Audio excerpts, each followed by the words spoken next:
Hey, what's going on, everybody? In this video, I will show you how to open your inventory in Apex Legends.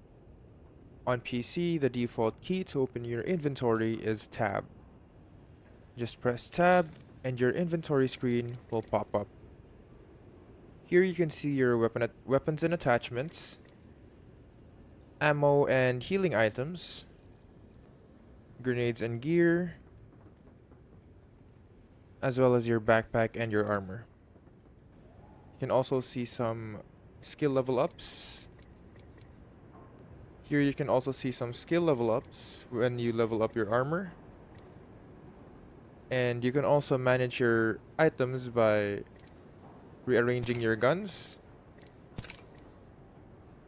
pinging your I need light ammo. pinging your ammo if you need ammo, or even pinging I need health. your meds if you need meds. You can also ping some attachments if you need some attachments. I need a standard stock.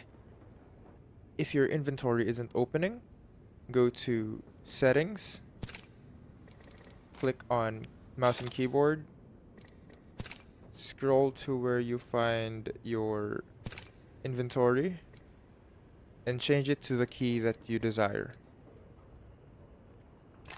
Opening your inventory quickly is important for managing loot, swapping attachments, and healing faster in fights. That's it. That is how you open the inventory in Apex Legends.